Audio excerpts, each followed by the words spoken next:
देश में कारों की बिक्री पहले से ही डाउन है। कारें बिक नहीं रही। अब एसयूवी यानी स्पोर्ट्स यूटिलिटी व्हीकल पर महासंकट आया है। देश में जून में महामारी के बाद पहली बार एसयूवी की बिक्री में भारी गिरावट आई है। देश में इससे पहले एसयूवी की बिक्री पिछले 5 साल से लगातार बढ़ रही थी। ये खबर इसलिए अहम है क्योंकि एसयूवी पिछले 1 दशक से भारत में गाड़ियों की बिक्री का सबसे बड़ा इंजन रही है। तो आखिर क्यों घटी एसयूवी की बिक्री, क्यों नहीं बिक रही है एसयूवी और इसका क्या मतलब है? सारे सवालों के जवाब आपको इस वीडियो में मिलने वाले हैं। वीडियो पसंद आए तो इसे लाइक और शेयर जरूर करिएगा। सबसे पहले बात करते हैं एसयूवी की बिक्री में कितनी गिरावट आई है। मीडिया रिपोर्ट्स के मुताबिक जून 2025 में भारत में एसयूवी की बिक्री में 2.1% की गिरावट दर्ज की गई है। इस महीने करीब 1,75,000 एसयूवी गाड़ियां बिकी, जो पिछले साल जून की तुलना में कम है।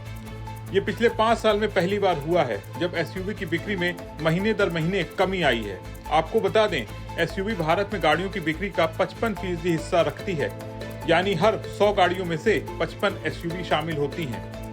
ये गाड़ियां छोटी माइक्रो एसयूवी से लेकर कॉम्पैक्ट, मिड साइज और बड़ी एसयूवी तक हर तरह के ग्राहकों की पसंद है। लेकिन जून में ये पहली बार हुआ है कि इनकी डिमांड में कमी देखी गई हो। अब सवाल यह है कि बिक्री में गिरावट क्यों आई। इसके पीछे जानकार कई कारण बता रहे हैं। एक बड़ी वजह है आर्थिक चुनौतियां। देश में आईटी सेक्टर में बड़े पैमाने पर छटनी हुई है, जिससे लोगों की नौकरियां गई हैं। इससे उनकी खरीदारी की ताकत कम हुई।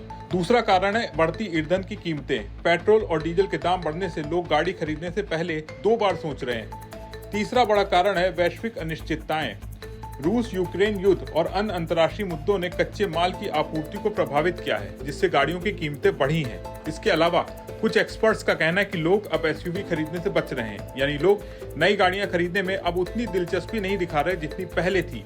पिछले कुछ सालों में एसयूवी की बिक्री शानदार रही है। 2020 में जब पूरी गाड़ियों की बिक्री 18% घटी थी, तब भी एसयूवी की बिक्री सिर्फ 7% कम हुई थी।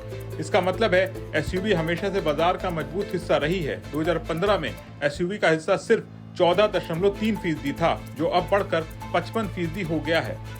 2022 में एसयूवी की बिक्री 42%, 2023 में 36% और 2024 में 27% बढ़ी थी।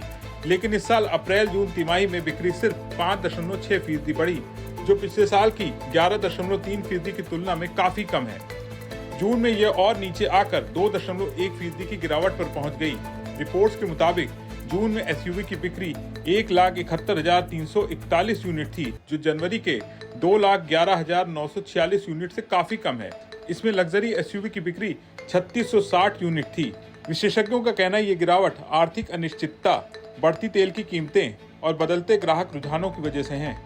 कुछ का ये भी मानना है कि एसयूवी का बाजार अब स्थिर होने की कगार पर है, यानी ये तय करना मुश्किल है कि एसयूवी की हिस्सेदारी और बढ़ेगी या यहीं रुक जाएगी। हालांकि ऑटो कंपनियां निराश नहीं हैं। उनका मानना है कि आने वाले त्योहारी सीजन, जो अक्टूबर-नवंबर में शुरू होगा, बिक्री को फिर से रफ्तार दे सकता है। देश की सबसे बड़ी कार कंपनी मारुति सुजुकी ने कहा कि वो इस साल 2 नई एसयूवी लॉन्च करने वाली है, जिसमें एक इलेक्ट्रिक एसयूवी भी शामिल है।